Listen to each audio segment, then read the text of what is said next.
Okay, so we're going to do 2020's cash flow statement ordinary level. Okay, so the first thing that we're asked to do is we're asked to reconcile the operating profit to net cash inflow from operating activities. Okay, so it'll always be an inflow. Okay, it'll never be an outflow, so you can scratch that. Okay, so if we're asked to reconcile from one thing to another, we're going to start with operating profit, and then our answer will be our net cash inflow from operating activities. Okay, so again, we don't need a title for part A, so all we need to do is just put our euro column on the right hand side, and we'll put all our items on the left and our figures on the right. Okay, so reconciliation of operating profit. So start with operating profit. Okay, and if you go to our question then, so our operating profit is always the first figure in the profit and loss account. So in this case, 124,000. Okay, so your operating profit is the figure at the end, or towards the end of your operating profit, or sorry, your cash or your profit and loss account, after you've done your trading account and you've taken away your expenses, adding any other operating income. Okay, so that's operating profit. And then, so it says reconcile operating profit to net cash inflow from operating activities. So now we have to look at 4 operating activities at ordinary level. Okay, so those operating activities, again, the order you do them in isn't very important, but we'll go with the order that they occur in the balance sheet.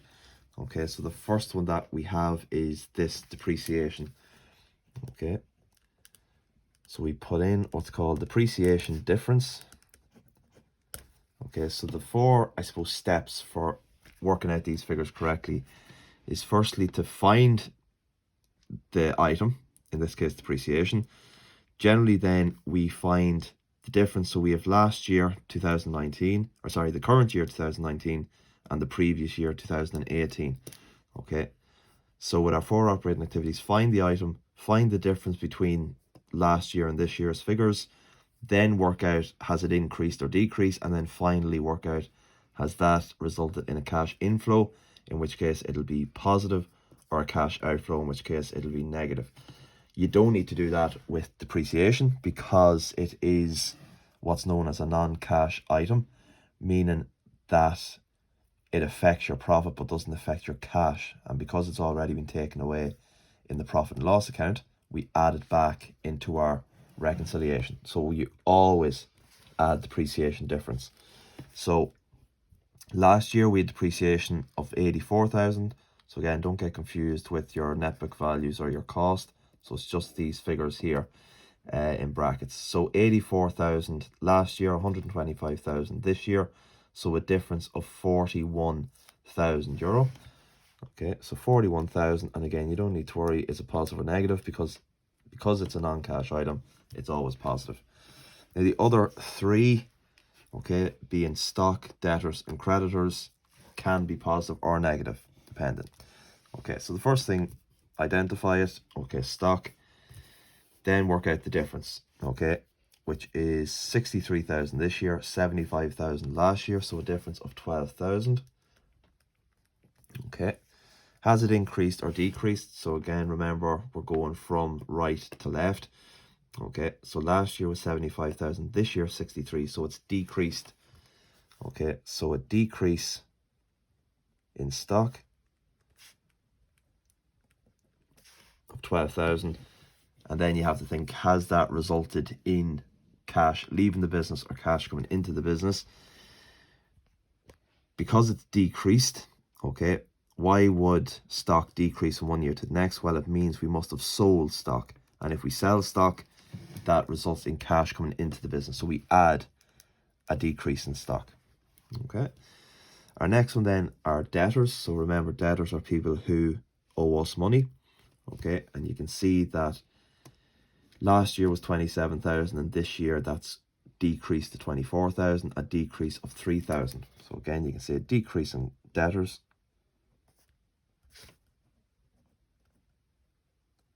And the difference again of 3,000.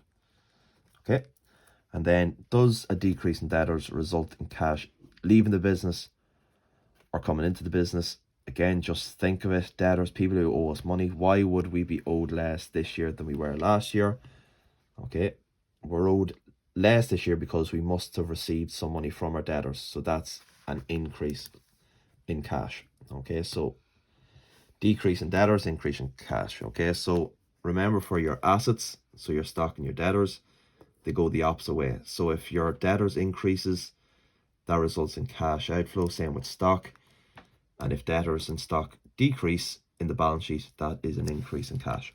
Okay, our final activity are creditors. Okay, so creditors last year 24,000, this year 16,000.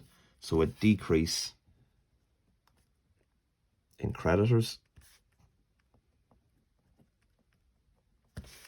and the decrease 24 to 16, a difference of 8,000. Okay, so decrease, so what does that mean? Okay, so creditors, people who we owe money to. So why would we owe less this year than we did last year? We must have paid some of what we owed. Okay, so that's a minus. So a minus decrease in creditors. Okay, so when it comes to creditors falling due within 1 year, okay, formerly known as current liabilities, okay, it goes the same way. So in other words, if creditors decrease, cash will also decrease. And if creditors increase, cash will also increase. Okay, so that's it. Okay, so then we add it up. So 124,000 plus 41 is 165. Okay, 177, 180. So 172,000. Okay, is your answer. Okay, and then, so again, what was it called? So reconcile the operating profit. So your answer is this net cash inflow from operating activities. Okay, so that's what we're going to call it.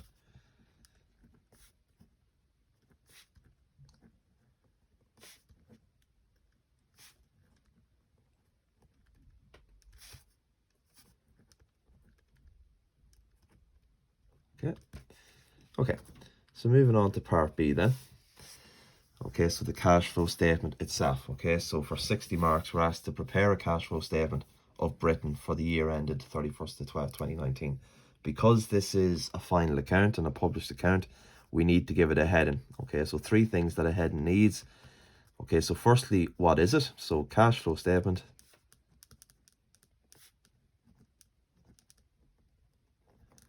of Britton Limited. Okay, so secondly, who it's for, and then when it's for. As at, or for the year ended 31st of the 12th, 2019. Okay, again, it's the same sort of layout, okay, in that we just have one column for our figures, and then we put everything, our descriptions on the left. Okay, as you can see there, you have to do your cash flow statement under these 6 headings, okay, and you get 2 marks for each heading that you put in. Okay, so make sure you put them in. Okay, so the first heading is operating activities.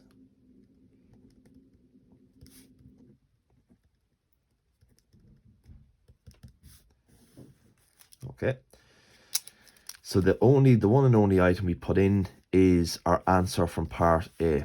Okay, so our net cash inflow from operating activities.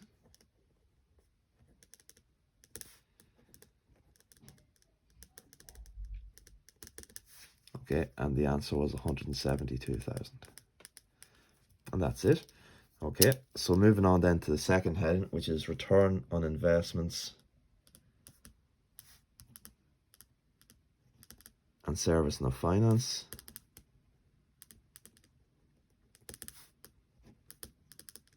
Okay, so at ordinary level, you don't have any investments. You will have at higher level, but at ordinary level, you don't. So you're only interested in the second part, which is servicing of finance.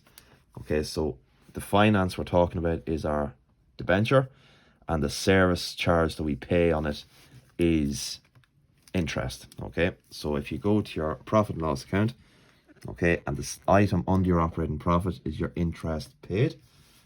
Okay, so interest paid, so you just copy that description. So interest paid, and the figure is 11,000. And again, just like part A, you have to think, does paying interest result in a cash inflow or outflow? Obviously, if we're paying interest on our loan, it's a cash outflow, so a minus 11,000.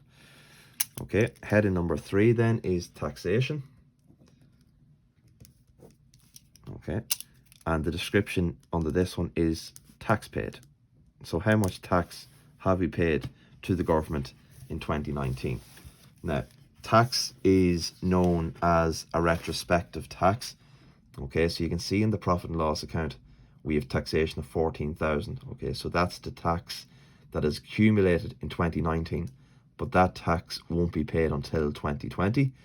Okay, so when you're looking to find out how much cash have we brought in or paid out in relation to tax, you have to look at 2018's taxation figure. So you go down to your balance sheet, find taxation. Okay, there's your 14,000 again, but it's the 10,000 that you need. Okay, so in 2019, we're going to be paying 2018's tax. Okay, so that was 10,000. Okay, and again, should be fairly straightforward to understand that if we're paying tax, that results in cash leaving the business. So a minus 10,000. Moving on then to number 4, which is capital expenditure.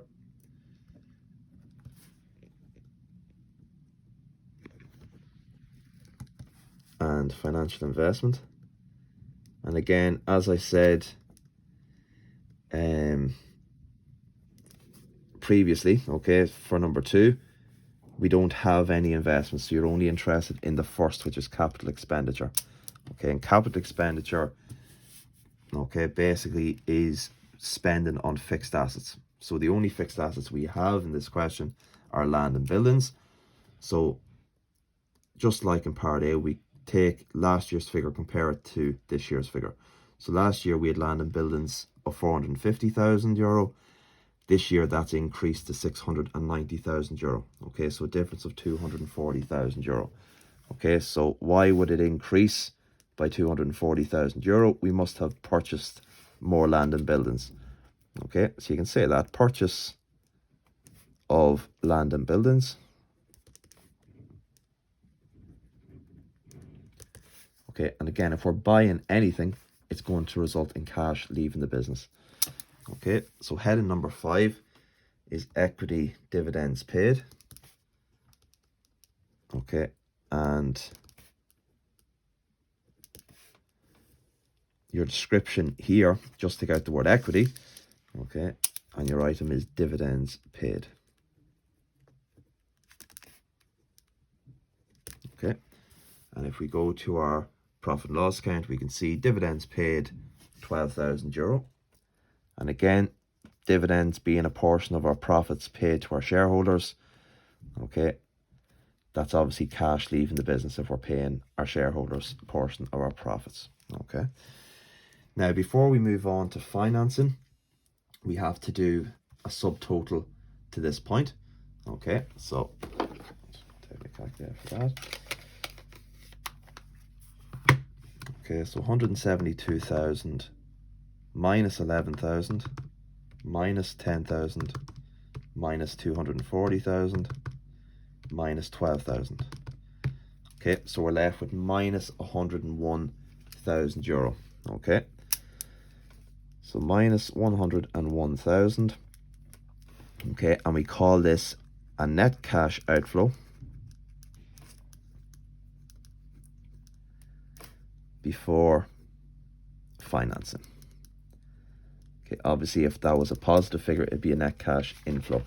Okay, so our next page, so I'm just going to start with that figure. So net cash outflow before financing.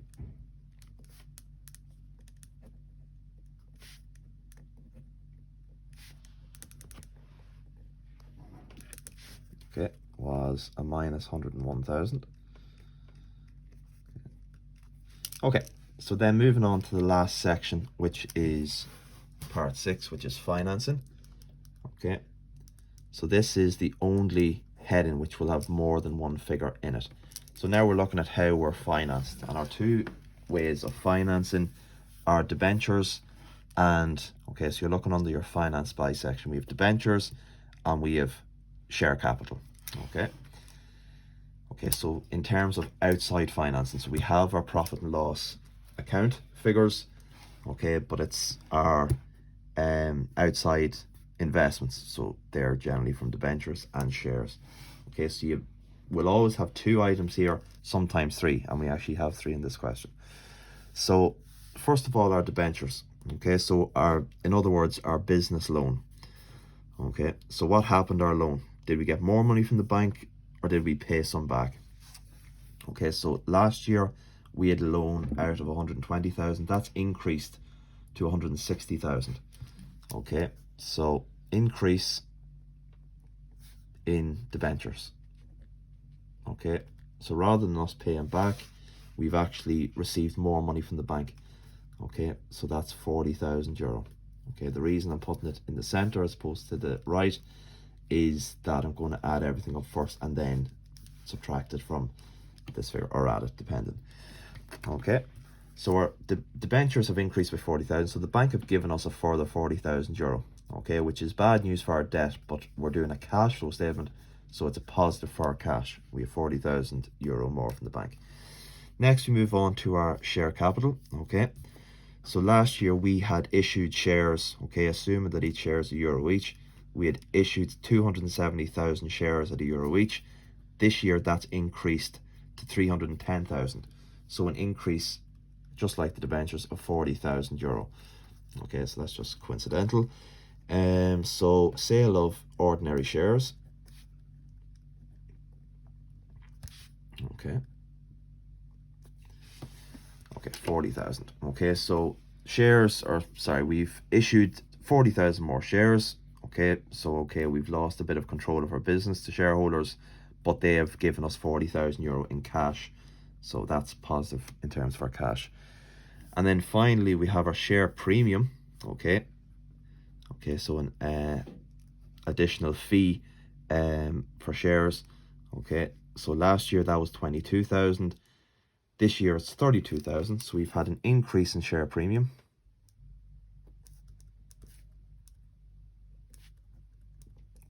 of 10,000. Okay, and again, that's a cash inflow. So overall, 40, 40, and 10 is 90,000. Okay, and then we do our final total. So we take our net cash outflow before financing together with our financing. Okay, so 101,000 plus 90,000 is 11,000. Okay, negative. Okay, so minus 11,000. Okay, and given that it's a minus, our answer is decrease in cash, 11,000. Now, if you want to check if you're correct, if you go to your current assets figure in your balance sheet and look for either cash or bank, some questions will have both and you put them together. In this case, we just have one, we have bank. So if you look at last year, we had a bank figure of 26,000. This year that's decreased to 15,000. So you can see we have actually had a decrease in cash of 11,000. So we know we're right. Okay. And then finally part C, which is 10 marks. That's only 5 lines long. So reconcile the net cash flow to movement in net debt. Okay. So again, it's not a published account. It's not a final account. So we don't need to give it a title. Okay, so we just give it its euro symbol here, and then 5 lines. So the first line is our answer from part B, so our decrease in cash. Okay, so when we're looking at debt, we're looking at two things. We're looking at cash and we're looking at debentures. Okay, so that was what happened. Our cash between last year and this year, it decreased by 11. Now, what happened to our debentures? Again, as we know, they increased. So increase in debenture. Okay. So up in our cash flow statement, we had a positive 40,000. Okay. But now we're looking at debt. Okay. So yes, an increase in debentures resulted in an improvement in our cash situation, but it resulted in further debt to the business. Okay, so our debentures increasing is bad for our debt. So good for our cash, bad for our debt. And again, the other way around, if debentures went down, it'd be bad for our cash, but good for our debt. So overall, okay, add these two together. So we're left with a minus 51,000.